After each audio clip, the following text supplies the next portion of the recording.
오늘은 퀴즈를 하나 드림으로 설교를 시작합니다. 이제 조각상을 하나 보실 텐데요. 이 조각상이 묘사하는 성경 구절이 어디인지를 주소를 알려주셔도 되고 아니면 내용만 맞추셔도 제가 아주 맛있는 식사를 한 끼 대접하겠습니다. 이 조각상은 2019년 9월 29일 제105회 세계 이민의 날 기념식을 기념하며 처음 이탈리아 로마에 있는 성 바티칸 성 베드로 성당에 처음 설치되었습니다. 이 조형물의 제작자는 조각가 캐나다 조각가인 티모시 슈말츠입니다. 처음 로마에 설치된 이후 똑같은 조형물을 90개국 이상에 더 설치하여서 그 메시지를 전하고 있습니다. 가장 가까운 곳에서 이 조형물을 보시려면 여기서 차를 타고 한 5시간 북쪽으로 쭉 올라가시면 캐나다 국경을 넘자마자 몬트리올에 있는 성 요셉 성당의 마당에서 보실 수 있습니다. 이 배를 조금 묘사해 드리자면 아랫부분은 이 배입니다. 배 위에 사람들이 타고 있는 형상을 묘사하는 건데요. 이 사람들은 체로키 인디언, 또 아프리카 노예, 또 아이들, 또 임산부 등을 포함한 다양한 인종, 국적, 이민자, 난민들로 구성되어 있습니다. 이 조형물이 묘사하는 성경 구절은 어디일까요? 또 무슨 메시지를 묘사하고 있을까요? 힌트는 이 사람들 사이에 삐쭉 솟아있는 저 뾰족한 그 무엇입니다. 잘 보시면 이 삐쭉한 부분이 날개라는 걸 아실 수가 있죠. 그러면 이 사람들 속에 누가 있다는 걸 의미하는 것일까요? 예, 다들 마음으로 짐작하시는 바로 그 답입니다. 천사지요, 천사.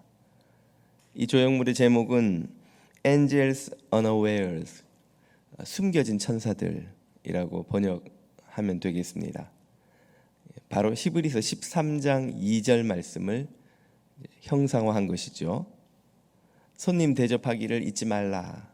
이로써 부지 중에 천사들을 대접한 이들이 있었느니라. 아브라함이 나그네인 줄 알고 천사들을 대접한 사건, 창세기 18장의 그 이야기를 배경으로 하는 히브리서 말씀입니다. 한글 성경은 손님이라고 해서 나를 찾아온 귀한 사람을 대접하라는 말인 것처럼 이해되기 쉽지만 영어 성경은 좀 더 원어의 의미에 가깝게 strangers, 낯선 이들, 이 나그네들이란 뜻을 강조해서 우리가 대접해야 하는 이들이 우리 곁에 귀한 손님으로 찾아온 사람이 아니라 나그네로, 낯선 이로, 익숙치 않은 이로 우리 곁에 찾아온 이들을 가리키는 의미를 강조하고 있습니다. 퀴즈를 하나 더 내자면 지금 저 배 위에는 모두 몇 명 정도의 사람이 탄 것으로 묘사되어 있을까요? 10명 내에 오차로 맞추시면 이것도 제가 식사 대접을 해드리겠습니다. 한번 짐작해 보십시오.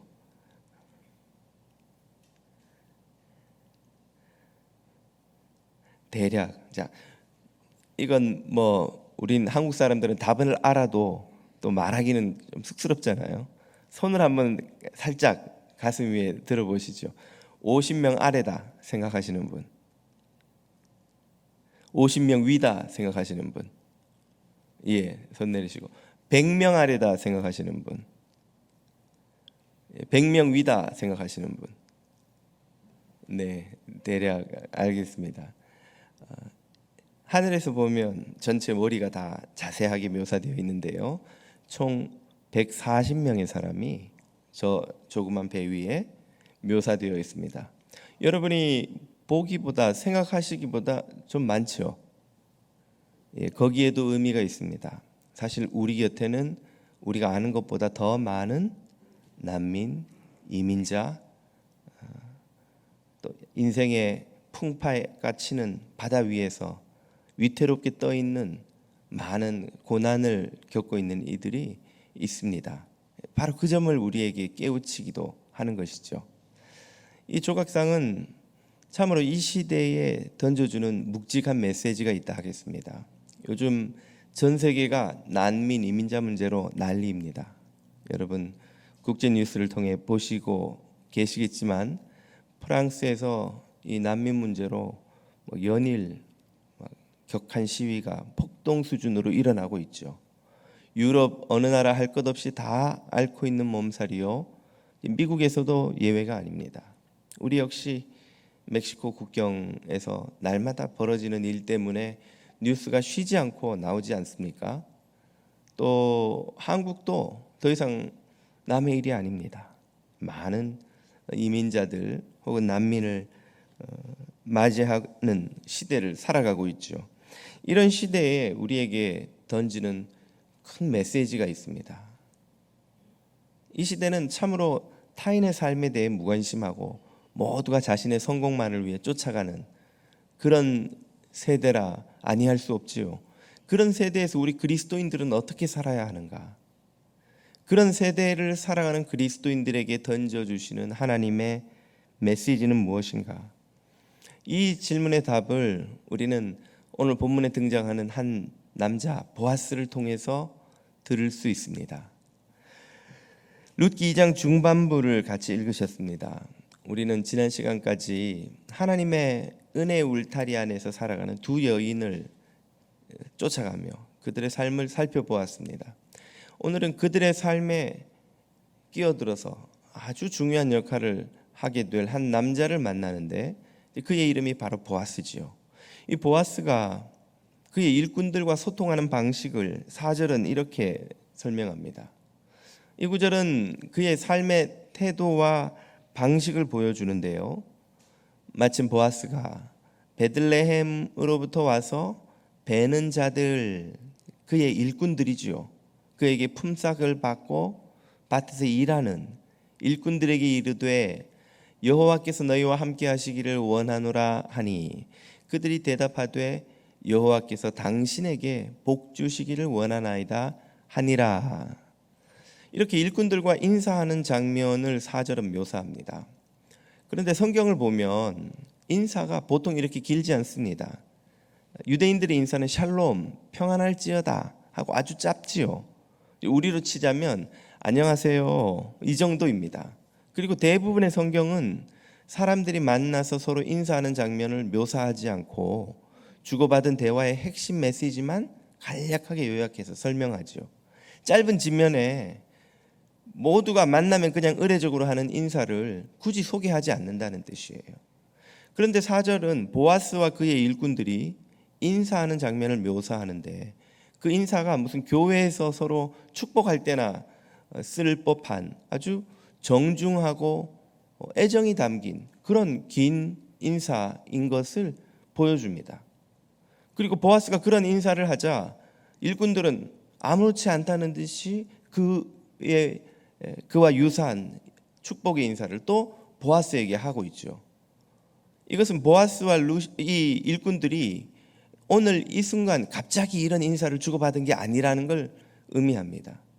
보아스와 일꾼들은 만날 때마다 그냥 유대인들이 의례적으로 하듯이 샬롬 하지 않고 그냥 평안할지어다 혹은 안녕하세요 하는 인사로 끝나지 않고 서로를 진심으로 축복하는 이런 인사를 주고받는 관계였다는 것을 보여주는 것이죠.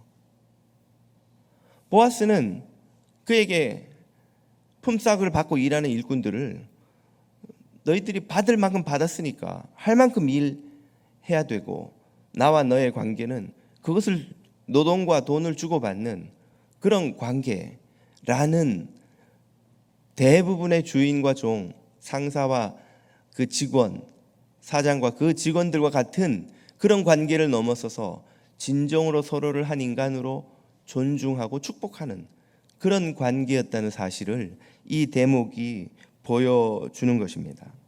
그의 모습은 누가복음 7장에 등장하는 한 하인을 고쳐달라고 예수님을 찾아와 간청하는 로마의 백부장을 연상시킵니다. 그저 병든 하인이 뭐라고 그를 고쳐달라고 예수님에게 와서 간절히 청을 하고 로마의 백부장이라는 권력자가 예수님 앞에 겸손히 청하고 그분을 의지하는 그런 애정과 사랑을 가진 아무것도 아닌 존재 하인을 살리겠다고 그렇게 사랑으로 예수님을 찾아온 백부장을 떠올리게 해주는 이입니다. 이 백부장도 그리고 보아스도 모두 사회적 약자에 대한 진정한 존중과 애정을 보여주는 사람들이지요. 이 대목은 보아스가 어떤 사람인지를 우리에게 가르쳐 줍니다. 그는 세상의 방식이 아닌 율법의 방식, 곧 하나님의 방식을 쫓아가는 사람이지요. 율법이 가르치는 바 이 세상과 다른 하나님 나라의 가치는 무엇입니까? 세상의 가치는 이 세상에서 힘 있는 사람들, 왕과 지주와 사장과 소유자들이 모두 그들이 소유하고 있는 것의 주인이라고 가르칩니다. 왕은 권력을 가진 주인이요, 부자는 돈을 가진 주인이요, 상사는 지위를 가진 주인이지요. 그러나 율법은 가르쳐 주시기를 하나님 나라에서는 왕도 지주도 부자도 권력자도 그 어떤 사람도 모두 하나님으로부터 잠시 그 힘을 위임받은 매니저, 청직일 뿐이라고 가르치죠. 권력의 주인도 하나님이시요, 부의 주인도 하나님이시요, 땅의 주인도 하나님이시요, 이 세상의 지위에 우리를 세우신 사람도 하나님이시라는 것을 인정하고 자신은 그저 매니저일 뿐이며 자신이 부리는 사람들도 하나님으로부터 창조된 하나님의 형상을 가진 존귀한 존재라는 사실을 율법은 끊임없이 우리에게 상기시킵니다. 그 율법을 주야로 묵상하고 율법을 쫓아 살아가는 사람은 그러므로 아무리 이 사회에 힘없고 보잘것없고 멸시받고 소외받는 사람일지라도 함부로 대하거나 무시하거나 존중하지 않고 대하는 방식으로 대할 수 없다는 사실을 깨우쳐 주죠. 보아스는 바로 이 하나님의 시선을 가지고 그의 일꾼들을 보는 사람이었습니다. 그렇기 때문에 그 일꾼들, 자신에게 품삯을 받고 일하는 세상의 모든 다른 나라의 주인들과 상사들과 사장들과 왕들과 지주들과 힘을 가진 사람들이 함부로 하대하는 그런 이들에게도 함부로 대하지 않는 겸손한 모습을 보아스는 보여줍니다. 이것은 사람의 시선, 세상의 시선으로는 절대 하지 못하는, 갖지 못하는 태도이지요. 내가 힘이 있고 내가 더 배웠고 내가 더 능력이 있고 돈이 나한테 있는데 그걸 갖지 못한 사람을 나처럼 존중해 준다는 건 사람의 시선으로는 할 수가 없는 일입니다. 세상의 가치로는 일어날 수 없는 삶의 방식이지요. 그러나 하나님 나라에서는 심지어 가장 강력한 힘을 가진 왕조차도 하나님의 법을 따라 다스리지 않으면, 하나님이 맡기신 백성들을 섬기지 않으면 하나님으로부터 심판을 받는 그런 나라지요. 그래서 이스라엘은 엄밀한 의미에서 진정한 법치주의가 시작된 나라라고 할 수 있습니다. 왕조차도 다른 모든 나라와 같이 무소불위의 절대 권력을 가지고 백성들을 다스리지 못하고 하나님께서 위임하신 권력을 가지고 하나님이 주신 율법을 따라 다스리지 않으면 안 되는 나라가 이스라엘이었던 것이죠. 이런 하나님의 시선을 가지고 살아가는 사람, 하나님의 자녀, 하나님 나라의 백성입니다. 그렇기에 보아스의 마음가짐은 이민자를 대하는 데에서도 잘 드러납니다. 5절은 이렇게 그를 설명합니다. 보아스가 베는 자들을 거드린 사환, 총무, 부장 이 정도 되겠죠.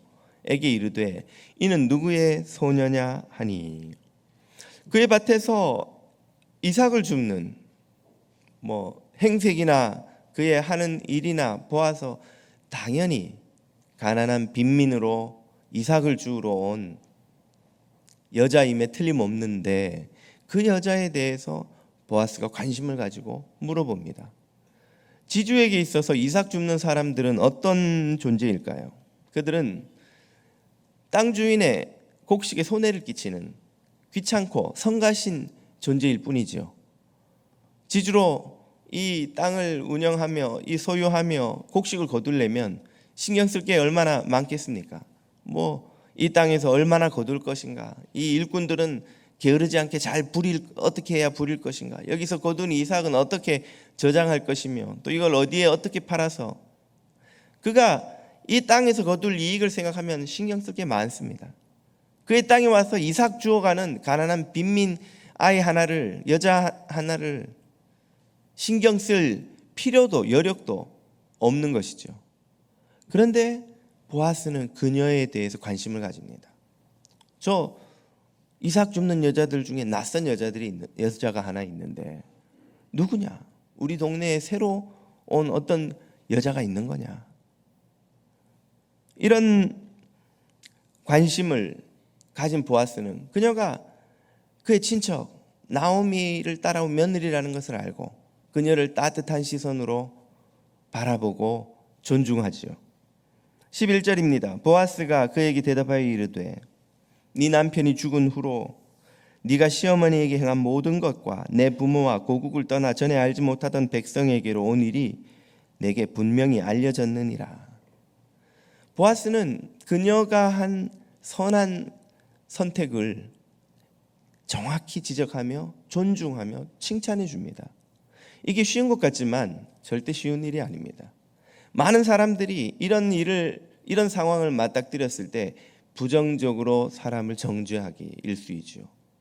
네가 언제 나를 봤다고 내 밭에 와가지고 염치도 없이, 그것도 이방 여자가, 남편 죽게 만든 여자가 여기 뭘 얻겠다고 하필 내 밭에 와서 이삭을 주워가냐? 네가 무슨 권리로 내 밭에 와서 이삭을 주워가냐? 라고 폄하하고 비난하고 정죄하고 욕하고 쫓아낼 수도 있습니다. 그리고 실제로 많은 사람들이 그렇게 하지요.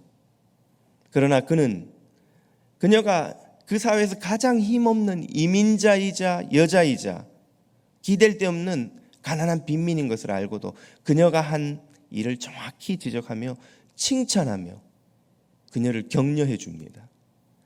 그녀의 삶이 얼마나 고단할지 그는 공감하며 그녀를 불쌍히 여기는 시선으로 그녀를 대해 주죠. 이것이 절대로 쉬운 일이 아닙니다. 우리 인간은 본능적으로 타인의 허물, 약점, 문제를 찾아내는 천부적 재능을 갖고 태어났습니다. 실제로 우리가 하루 종일 하는 말 중에 축복하고 감사하고 격려하고 위로하는 말보다 불평하고 원망하고 짜증내고 누군가를 비난하는 말이 훨씬 많은 것만 봐도 이 점은 분명하죠. 여러분이 아마 녹음기를 가지고 다니면서 하루 종일 내가 한 말 혹은 내가 한 생각을 메모에 적을 수 있어서 그걸 자기 전에 한번 보실 수 있다면 아마 그 비율이 얼마나 크게 차이가 나는지 금방 아시게 될 겁니다. 이런 우리 안에 있는 죄성은 교묘하게 우리를 의로운 존재로 만들어줍니다. 우리가 누군가를 비판하고 험담하고 정죄할 때는 마치 나는 그에 비해서 훨씬 의로운 존재가 된 듯한 착각을 갖게 해주죠. 그래서 우리 입에 늘 달고 다니는 말이 있습니다. 적어도 나는 안 그래. 나는 적어도 그 정도는 아니야. 그 사람보다는 내가 낫다는 것이죠. 이렇게 다른 이들을 비난할 때 우리는 의롭다는 자기 기만을 느끼게 해주는 본성이 있기 때문에 이웃의 장점, 이웃의 가능성, 이웃의 훌륭한 점을 인정하고 찾아내는 것은 무척이나 어려운 일입니다. 세상을 혹은 이웃을 따뜻하게 긍정적으로 복의 시선으로 격려의 시선으로 바라보는 것은 정말이지 놀라운 은혜이며 재능입니다. 그것은 자연인으로서 우리가 도저히 가질 수 없는 것이며 하나님의 특별한 은혜로만 얻을 수 있는 능력입니다. 십자가로 우리의 모든 죄값을 다 치르시고 영원히 멸망받을 죄인을 사랑하시고 긍휼히 여기시는 그 하나님의 은혜를 입은 자만이 가질 수 있는 놀라운 은사인 것이죠. 이런 시선을 갖고 세상을 보고 이런 시선으로 형제자매를 보는 배우자를 가진 사람은 복됩니다. 이런 부모님 밑에서 자란 사람들은 정말 복됩니다. 이런 은혜를 누리는 사람이 세상에 생각보다 많지 않습니다. 아주 적습니다. 안타깝게도 많은 한국 땅의 부모들이 자식들을 꾸짖고 정죄하고 비난하는 것이 훌륭한 교육 방식인 양 생각하는 시대를 안타깝게도 살아왔습니다. 그 방식의 양육을 받고 자란 이들은 남편과 아내도 정죄하고 훈계하고 꼬집고 지적하는 것이 그를 위해 주는 것인 양 착각하는 시대를 살아가는 삶을 우리는 살아왔습니다. 정말 우리가 자녀에게 줄 수 있는 최고의 유산은 돈이 아닙니다. 하나님의 시선으로 세상을 보는 능력이죠. 하나님의 따뜻한 시선으로 형제자매, 가족, 이웃을 보는 능력입니다. 이런 유산을 받은 사람은 복됩니다. 이런 유산을 자녀에게 줄 수 있는 사람도 복됩니다. 이런 이들은 북극에서도 늘 난로를 품고 사는 것과 같습니다. 사막에서도 늘 오아시스 곁에서 사는 사람들과 같습니다. 추위가 몰려오고 목마름이 찾아와도 늘 마실 물이 그 안에서 샘솟고 늘 따뜻한 온기가 그 안에서 배어나오는 삶을 사는 능력이 있습니다. 그 자신의 삶도 이웃의 삶도 따뜻하게 만드는 사람들이지요. 사랑하는 교회 여러분, 배우자를 진짜 사랑하는 길은 무엇입니까? 자녀를 진짜 사랑하는 길은 무엇일까요? 바로 이런 따뜻한 난로를 품은 마음으로 배우자를 대하는 것이요, 자녀에게 그런 마음을 상속해 주는 것입니다. 여러분에게 하나님의 시선, 하나님의 마음이 있기를 축복합니다. 형제자매를 따뜻하게 품고 사랑하고 긍휼의 눈으로 바라보는 이런 은사가 여러분 모두에게 허락되기를 주님 이름으로 축복합니다. 보아스의 따뜻한 마음에는 난로가 있었습니다. 이 난로가 찬바람이 부는 인생의 풍파로 흔들리는 이웃을 따뜻하게 만들어 주지요.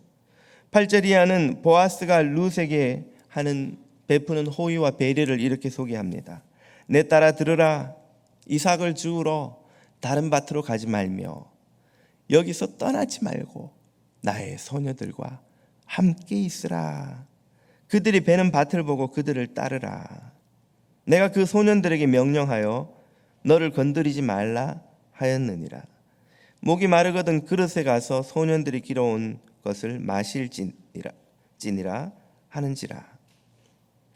또 식사할 때에 보아스가 룻에게 이르되 이리로 와서 떡을 먹으며 내 떡 조각을 초에 찍으라 하므로 룻이 곡식 베는 자 곁에 앉으니 그가 볶은 곡식을 주매 룻이 배불리 먹고 남았더라.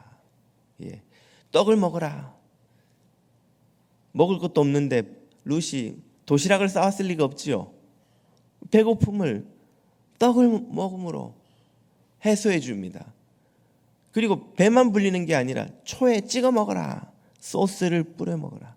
얼마나 새콤달콤 짭짤 쩝조름하며 맛있었겠습니까? 그냥 배만 부른 게 아니라 맛있는 거예요. 맛있는 거예요. 우리 시대를 살아가는 사람들은 잘 모르지만 우리 부모님 세대는 배고픔이 얼마나 서러운 건지 알죠. 배고픈데 밥 한 끼 대접받는 게 얼마나 복된 일인지 압니다. 룻의 그 몸이 배가 고프고 맛있는 음식을 먹어본 적이 별로 없고 고달픈 그런 인생에 보아스는 큰 사랑과 배려를 베풀죠. 이것이 얼마나 룻에게 큰 위로가 되었는지 모릅니다.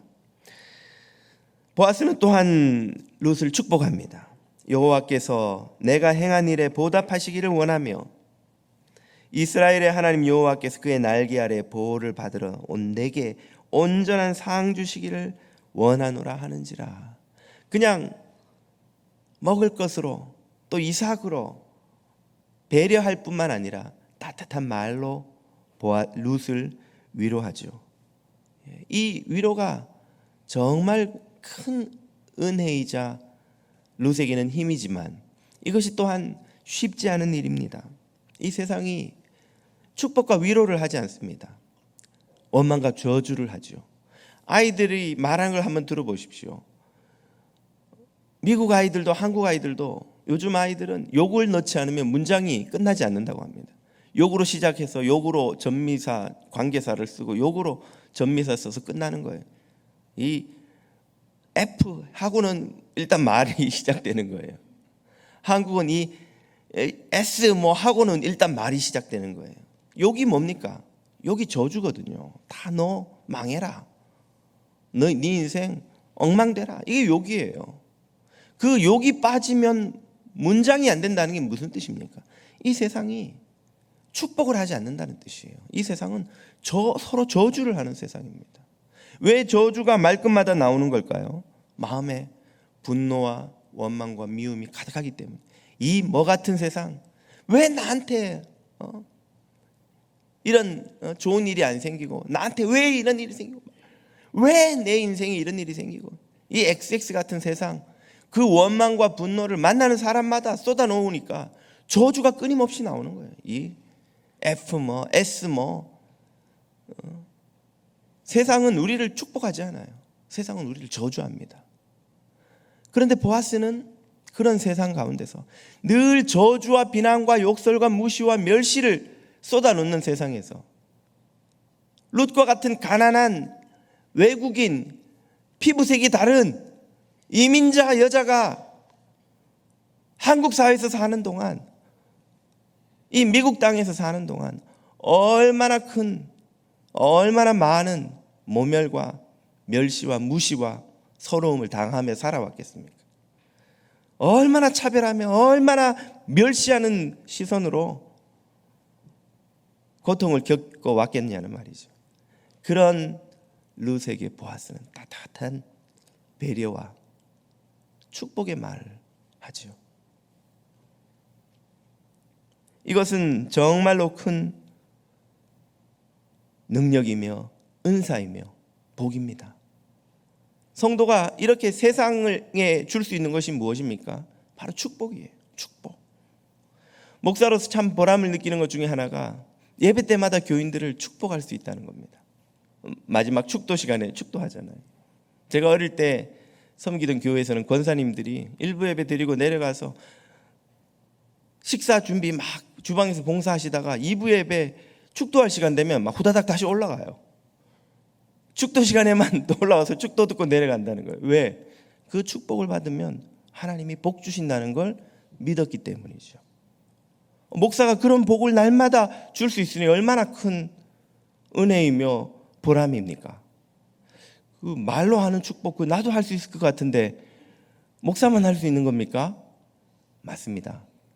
목사만 할 수 있는 게 아니라 모든 성도들이 다 할 수 있는 거예요. 모든 성도들의 입에 하나님께서 그런 권세를 주셨습니다. 여러분, 그러므로 여러분에게 있는 그 놀라운 복의 권세를 썩히지 마시기를 축복합니다. 여러분 아들, 딸들에게 매일 축복해 주세요. 매일. 여러분 만나는 사람들에게 매일 축복해 주세요. 매일. 커피숍에서 만나면 축복부터 하고 시작하세요. 보아스와 이 일꾼들이 하듯이, 야, 하나님이 오늘도 너에게 좋은 일 주시고 네가 계획하는 게 다 잘 되길 바란다. 처음에는 좀 막 닭살 돋아요. 뭐 맨날 만나면 뭐 이 새끼 저 새끼 막 이러고 이야기 시작하다가 축복부터 하려면 좀 막 닭살 돋고 그럽니다. 하지만 이걸 몇 번 하다 보면요 익숙해집니다. 그리고 그 축복이 그 사람에게만 복을 주는 게 아니라 복을 축복하는 본인에게 더 큰 복을 줘요. 하나님께서 그 복을 다 돌아오게 만들어 주십니다. 베드로전서 3장 9절은 말씀하시죠. 악을 악으로 욕을 욕으로 갚지 말고 도리어 복을 빌라. 서로 복을 빌라는 거예요. 이를 위하여 너희가 부르심을 받았으니 이는 복을 이어받게 하려 하심이라. 축복하면 하나님이 그 복을 돌려주셔서 이어서 계속해서 복의 연쇄작용이 일어난다는 거예요. 저주하면 저주의 연쇄작용이 일어납니다. 축복하면 복의 연쇄작용이 일어납니다. 이렇게 축복하기 위해 우리는 부름받았어요. 성도들은 다 축복의 사명을 받은 사람들이에요. 만나는 모든 사람을 모든 상황에서 모든 일에 서로를 축복하세요. 목사에게만 주신 권세가 아닙니다. 모든 성도들에게 주신 권세예요. 이런 축복은 세상을 위로합니다. 세상이 줄 수 없는 위로를 이웃에게 주지요. 룻이 그 축복을 듣고 어떻게 고백합니까?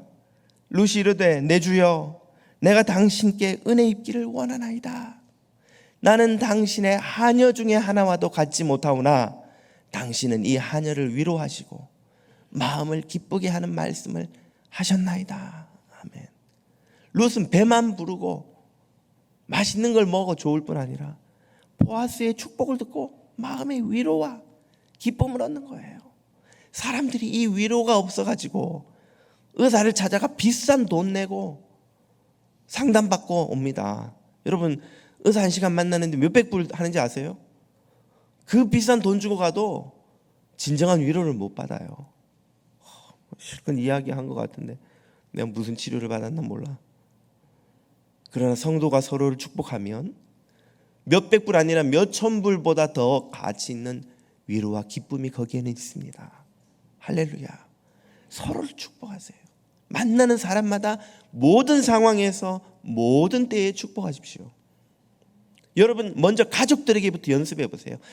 배우자, 부모님, 자녀, 형제들에게 오빠한테 야이 누구야 막 하지 말고 오빠, 동생, 가장 친해서 함부로 대하기 쉬운 관계부터 축복을 해주세요.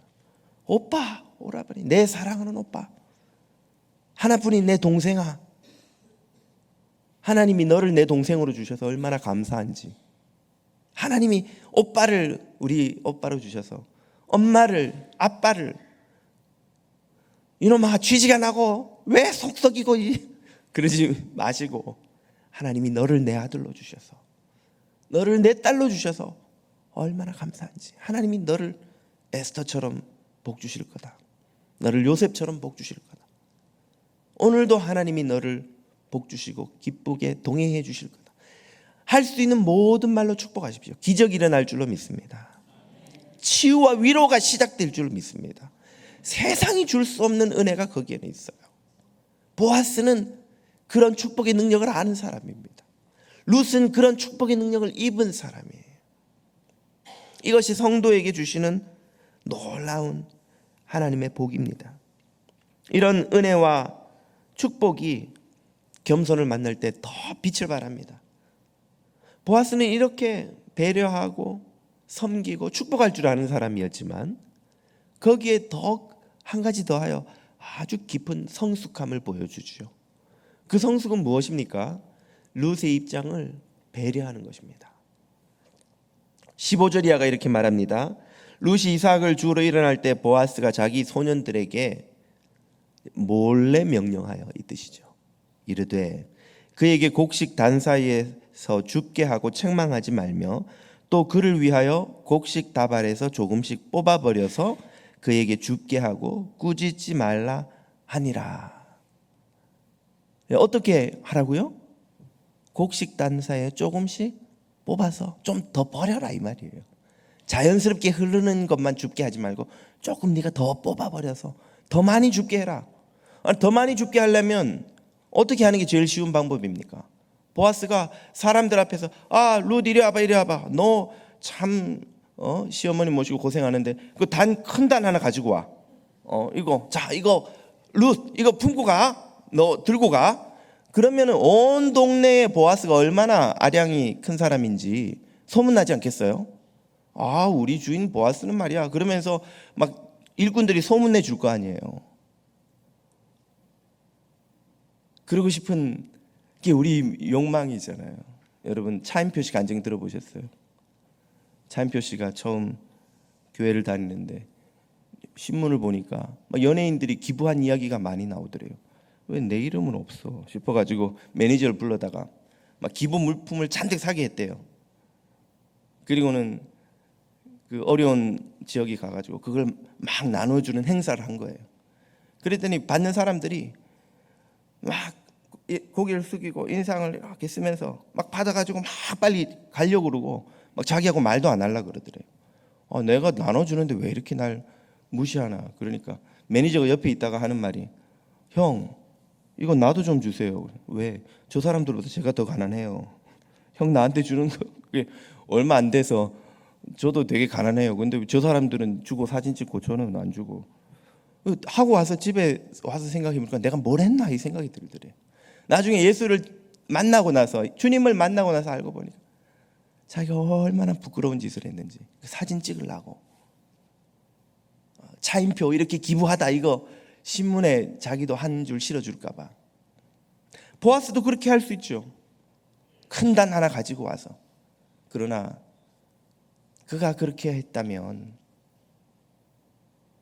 사람들 앞에서 그 큰 단을 받아가는 룻의 마음이 어땠겠어요?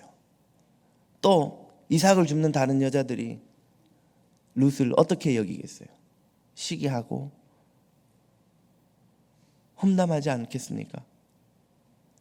보아스는 룻을 도와주되 그녀가 혹이라도 수치심을 느끼지 않도록 배려하는 것이죠. 일꾼들에게 몰래 뽑아서 티 안 나지 않게 그녀가 자기가 부지런히 주어서 모은 것이라 생각하도록 그렇게 배려해 주어라.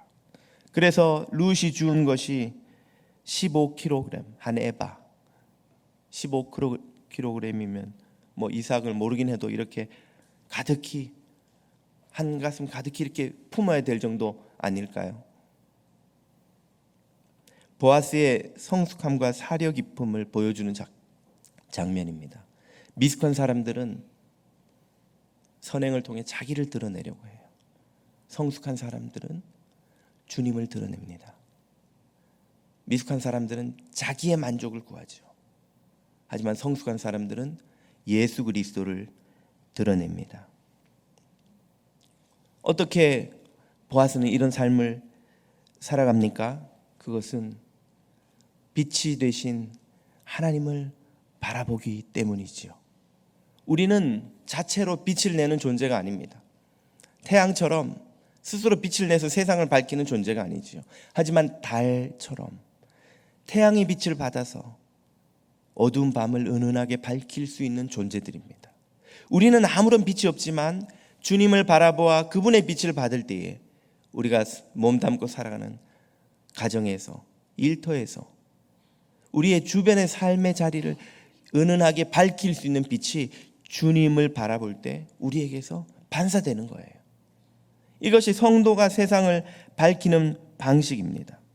우리가 주님을 바라보면 바라볼수록 우리는 더욱더 주님의 빛을 받아 세상을 향해 비추는 은혜를 누립니다. 사랑하는 교우 여러분, 여러분 지금 누구를 바라보고 어디를 바라보고 계십니까? 우리가 세상을 바라보면 어두운 세상처럼 우리의 마음도 점점 어두워져요. 우리가 사람을 바라보면 어두운 사람처럼 우리의 마음도 점점 상처와 아픔으로 가득 찹니다. 그러나 은혜의 태양이신 주님을 바라보면 그분의 은혜의 빛으로 우리의 마음이 충만해져서 우리 곁에 있는 이들에게도 그 빛을 비출 수 있습니다. 보아스가 한 것처럼 말이죠. 사랑하는 여러분이 주님을 바라보면 바라볼수록 여러분의 심령이 더욱 은혜의 빛으로 가득 차기를 축복합니다. 그래서 그 빛으로 여러분의 가족, 친지, 이웃 모두를 밝히는 세상의 위로자가 되시기를 주님 이름으로 축복합니다. 기도드리겠습니다.